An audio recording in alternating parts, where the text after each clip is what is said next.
ओमकारेश्वर मंदिर, उज्जैन।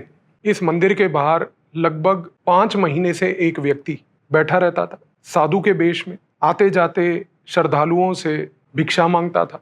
कभी कोई उसको रोटी देता था तो कभी कोई उसको पैसे देता था। 5 से 6 महीने तक ये व्यक्ति उस साधु के वेश में वहां पर बैठकर सिर्फ इस भिक्षा पे जिंदा था। जब आवश्यकता होती थी तो मंदिर में जाकर कुछ भोजन कर लेता था, मंदिर के प्रसाद को खा लेता था। और किसी व्यक्ति को उज्जैन में उस मंदिर के बाहर बैठे हुए इस चीज के ऊपर आशंका नहीं हुई कि क्या ये असली में कोई साधु है या नहीं। लेकिन रियलिटी क्या थी? ये कोई साधु नहीं था। इस व्यक्ति का नाम था तनवीर अहमद। ये व्यक्ति जो था मालदा के थ्रू पश्चिम बंगाल में इलीगल तरीके से बांग्लादेश से बॉर्डर पार करके आया था। और ये कोई नॉर्मल व्यक्ति भी नहीं था, क्योंकि ये व्यक्ति तनवीर जो था ये अंसारुल बंगला टीम की तरफ से ट्रेंड व्यक्ति था।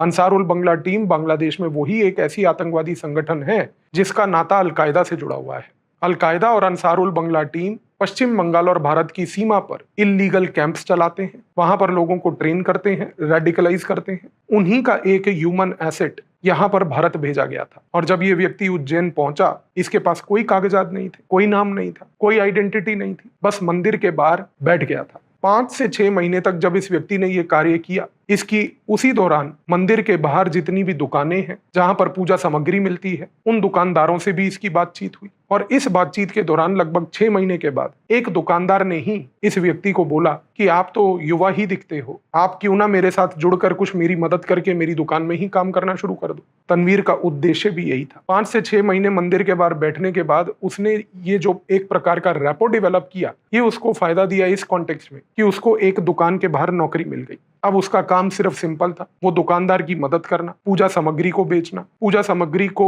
मंदिर के अंदर लोगों तक लेके जाना, लोगों को सहायता करते हुए पूजा सामग्री के साथ उनको मंदिर के अंदर परिसर में छोड़ना। और जिस प्रकार से तनवीर ये हरकतें करता गया, इससे एक एडवांटेज उसको ये मिला कि उसको मंदिर के अंदर के परिसर के बारे में जितनी जानकारी चाहिए थी वो सारी जानकारी उसको मिलने लग गई।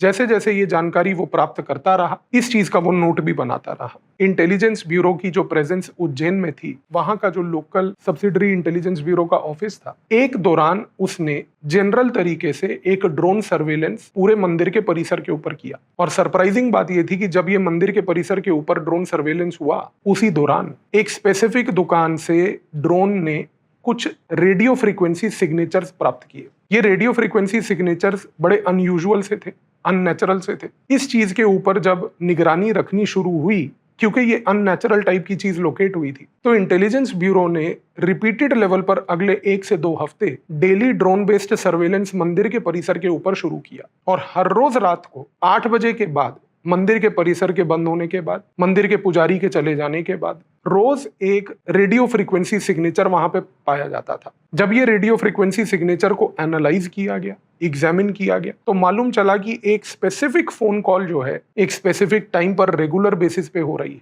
और सबसे बड़ी बात थी कि ये जो फोन कॉल थी ये भारत में नहीं हो रही थी। ये कॉल करके नंबर बांग्लादेश लगाया जा रहा था, बांग्लादेश से वो नंबर कनेक्ट होकर लाहौर तक जा रहा था। इस कॉन्टेक्स्ट में इंटेलिजेंस ब्यूरो ने एक डिसीजन लिया कि हम अपने एक ह्यूमन एसेट को डिप्लॉय करेंगे, जो कि यहाँ पर देख कर आए कि आफ्टर ऑल हो क्या रहा है। इस कॉन्टेक्स्ट में उज्जैन के इंटेलिजेंस ब्यूरो के ऑफिस से एक महिला अधिकारी को भेजा गया। उस महिला अधिकारी ने एक साध्वी का रूप साधा। साध्वी का रूप साध के वो डेली मंदिर जाने लगी। मंदिर जाने के टाइम पर उसने उसी दुकान में जहां पर तनवीर काम करता था, उसी दुकान से रोज सामग्री खरीदनी शुरू करी। सामग्री खरीदने के दौरान तनवीर से उसकी देखरेख हुई, तनवीर को देखना, उसकी हरकतों को ऑब्जर्व करना। और क्योंकि इस महिला अधिकारी ने एक साध्वी का रूप साध लिया था, तो वो वहीं पर मंदिर में पूजा होने के बाद भी उसी परिसर में बैठी रहती थी। उसका ऑब्जेक्टिव सिर्फ ये था कि वो तनवीर के ऊपर नजर रख पाए, उसकी गतिविधियों पे नजर रख पाए। और उसने एक पैटर्न ऑब्जर्व किया। पैटर्न ये था कि तनवीर दिन में कई चक्कर मंदिर के परिसर में लगाता था। जब भी वो मंदिर के परिसर में चक्कर लगाता था, वो अक्सर प्रसाद बनाने वाले सेक्शन के पास खड़ा होता था, प्रसाद के डिस्ट्रीब्यूशन के सेक्शन के पास खड़ा होता था। और सबसे बड़ी बात, रोज रात को मंदिर के परिसर के बंद हो जाने के बाद दुकान के पीछे जो उसको कमरा दिया हुआ था रहने के लिए, उस कमरे में से वो रेडियो फ्रीक्वेंसी सिग्नेचर्स रोज मैच होते थे। ये चीज लगभग 4 से 5 महीने रेगुलर बेसिस पे फिर से ऑब्जर्व की गई। और जब ये चीज पिछले 1 साल से चल रही थी, उस दौरान तनवीर ने एक दिन दुकानदार को बोला कि मेरी माँ बीमार हो गई है, मुझे अपनी माँ का इलाज कराने अमृतसर जाना है। उस दौरान दुकानदार ने उसको बोला कि कुछ पैसे ले जाओ, आके वापस तनख्वाह से एडजस्ट कर लेंगे।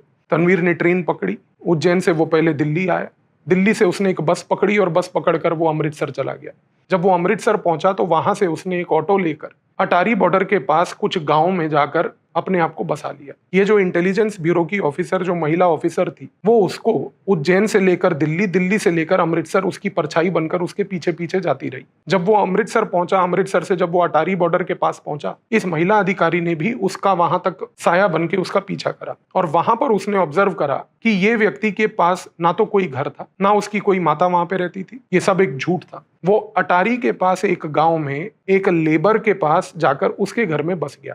वो लेबर खेतों में काम करता था। उसके घर में बसे रहने के 3 से 4 दिन के बाद इंटेलिजेंस ब्यूरो की इस अधिकारी ने एक पैटर्न देखा और वो पैटर्न बड़ा सिंपल था। एक शाम पाकिस्तान की ओर से एक ड्रोन का प्रयोग किया गया और उस ड्रोन से कुछ चीजें भारत की सीमा की तरफ फेंकी गई, जो इस गांव में अटारी के पास खेतों में पाई गई। छोटी छोटी पुड़ियां थी। वो पुड़ियां उसने पर्टिकुलरली जब भारत फेंकी तो तनवीर ने जाकर उनमें से 2 पुड़ियां उठाई और सबसे बड़ी बात, पुड़िया उठाने के बाद उसने उसको अपनी गले में पहनी हुई रुद्राक्ष माला के अंदर खोल के उसको छुपा दिया। ये चीज पूरी कैप्चर की गई और उसके अगले दिन सुबह तनवीर ने गांव छोड़ा, अमृतसर शहर आया, वहां से बस पकड़ी, दिल्ली पहुंचा। दिल्ली के पुरानी दिल्ली रेलवे स्टेशन पर वो खड़ा था और वो मालवा एक्सप्रेस का वेट कर रहा था कि जो ट्रेन उसको वापस से उज्जैन लेके जाएगी। इस दौरान इस इंटेलिजेंस ब्यूरो की महिला अधिकारी ने जब ये सारी रिपोर्ट पेश करी तो एक निर्णय लिया गया कि तनवीर को दिल्ली के पुरानी दिल्ली रेलवे स्टेशन के बाहर ही, जो दिल्ली पुलिस की स्पेशल सेल है और इंटेलिजेंस ब्यूरो के एक जॉइंट ऑपरेशन के तहत पकड़ा जाएगा। तनवीर रेलवे स्टेशन पर खड़ा था, वेट कर रहा था और उसी दौरान एक इशारे के तहत दिल्ली पुलिस के कुछ अधिकारियों ने उस समय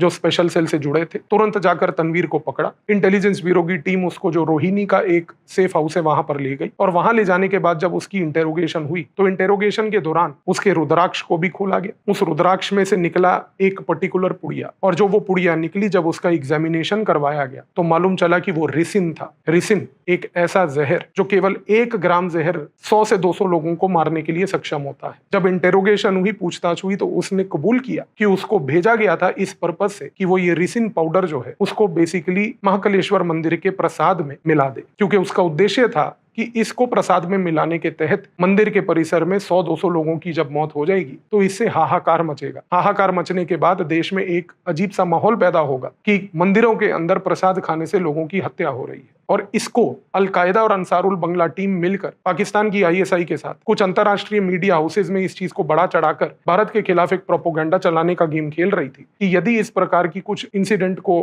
अंजाम दे दिया जाता तो उनको भारत के अंदर, भारत के मंदिरों के बारे में, सनातन धर्म के बारे में इस प्रकार की नैरेटिव चलाने की कैपेबिलिटी मिल जाती। लेकिन दिल्ली पुलिस के स्पेशल सेल और इंटेलिजेंस ब्यूरो के जॉइंट ऑपरेशन के बाद जब इस व्यक्ति को पकड़ा गया, तब पकड़ने के बाद सिर्फ ये रिसिन का खेल नहीं बल्कि सबसे बड़ा खेल जो निकला वो ये था कि किस प्रकार से आज इल्लीगल तरीके से बांग्लादेश से ये लोग भारत घुसते हैं और भारत में घुसने के बाद किस तरीके से ये भारत को अंदर से खोखला कर रहे हैं। 15 अगस्त 2025 को जब प्रधानमंत्री ने लाल किले से इस चीज के बारे में गुहार लगाई कि किस तरीके से देश के अंदर घुसपैठी घुस चुके हैं, किस तरीके से वो देश को खोखला कर रहे हैं, ये एक इंटेलिजेंस ब्यूरो का एक ऐसा ऑपरेशन था जो इस बात का एक लिविंग प्रूफ है कि किस तरीके से इन लोगों ने भारत को खोखला बना दिया है। लेकिन हर एक ऐसे इंसिडेंट के पीछे कुछ जाबाज अधिकारी हैं, कुछ जाबाज एजेंसीज हैं जो दिन रात बिना किसी मेडल के, बिना किसी मीडिया पब्लिसिटी के सिर्फ इस काम को सक्षम देती हैं कि आप एक चैन की नींद सो पाएं और इस चीज को